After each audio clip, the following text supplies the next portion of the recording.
Hello and welcome to the France 24 interview. Our guest today is Patrick Veil, who is a senior fellow at the National Center for Scientific Research here in Paris. Mr. Veil, welcome to the France 24 interview. Thank you. You are the editor of a book that just came out, which I would translate as 80 proposals that do not cost 80 billion euros, obviously. It's a patchwork of new proposals, ideas from school to housing to political reform to immigration, you name it. And it is time just before general elections here in France, presidential and legislative elections in 3 to 4 months. And it starts with this assumptions that whoever the next president will be, the public coffers will be empty. Yes, I mean, everybody talks about it, not only in France, in the rest of the world. The European countries are facing, not only the European country, the US also have big debts.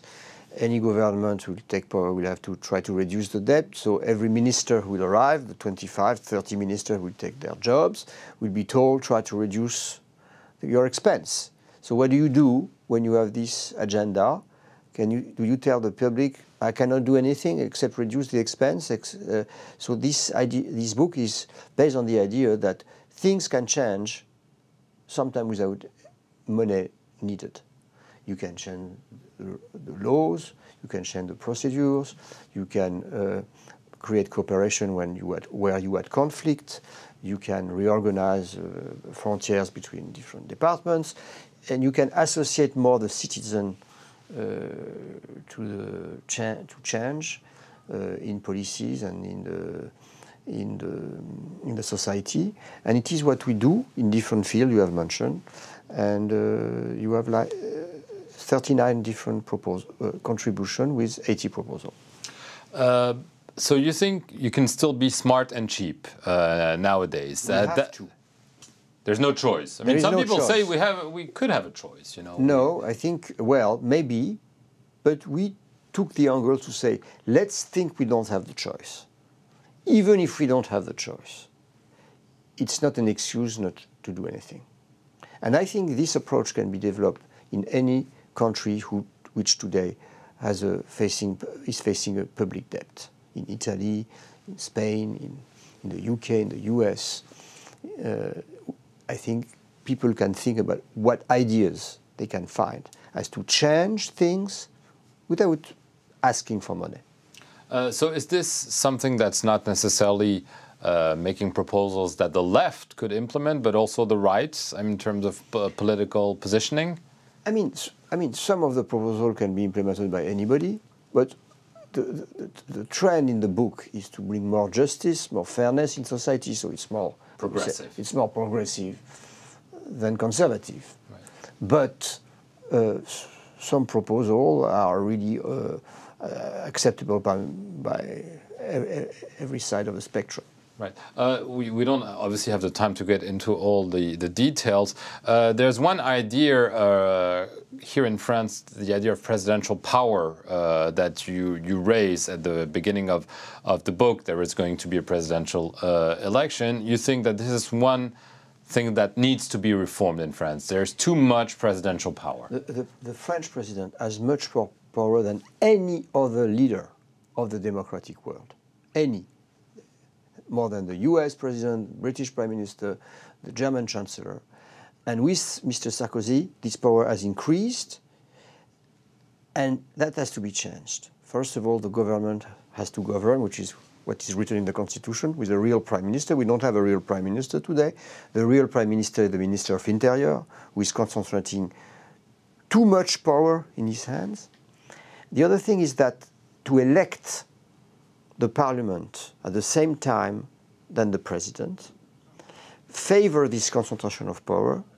In all the country who elect the president directly by the vote of the citizen, the parliament has not the same time, the same time of power than the president in the US or in Finland or in Ireland or in Portugal. There is always a difference, and the president has more presidential mandate is longer, for example, than the power of the House or the power of the Parliament in all the European countries who elect their president by direct suffrage. So we propose that this difference of timing should be recreated by, for example, saying that the French National Assembly is only elected for 4 years instead of 5, like the president. Okay, what do you make we'll see, it will be laid out more precisely, of the proposals by François Hollande, who is the socialist candidate, the clear favorite to win the election, the presidential election three months from now. Do you think on this issue of executive power, because that's what we're talking about, and some of the other measures that you're proposing, he is someone you think could take some of your advice? I think I heard him on Sunday when he introduced his program. I think he said he doesn't want to be the only decider in the system. He wants to be, and it is not his character to concentrate power. And I think he will be willing to pass reforms that create more balance of power, more power for the local authorities, local councils, more power for the parliament. And I think he has this very Republican tradition. He represents this Republican tradition that is not favoring too much the Napoleonic tradition of some French politician. Right. If you had to choose among your 80 proposals, the top priorities, what the next president should do the first day in office. The first day of office, he has to create a government. And so he has to dissolve the power of the Ministry of Interior. He has to give more power to the Ministry of Justice. He has to choose a prime minister who will really exert his or her functions. And so it will be immediately a check on his will to implement the discourse he has pronounced, if it's Mr. Hollande, last Sunday. Right, but in terms of so that's the first. That's the first message. But if you had to choose one area or two of priorities, the first day is the government, and it's very important to create independence in the justice system, to reduce the power of Ministry of Interior. That would be immediately a message. Mm-hmm. On immigration, not to recreate the Ministry of Immigration. So you can see with the constitution of the government. The first day you ask me, you can see that immediately. Right. I want to get to the issue of immigration, which has been a big one, and you've worked a lot on those issues, and you continue to do so. Do you think the situation has gotten much worse in terms of how immigration is perceived and dealt with in France? It's much worse because the official authority, the president himself, has said it's going worse. Has polarized the opinion, has created hierarchy and division between the citizens.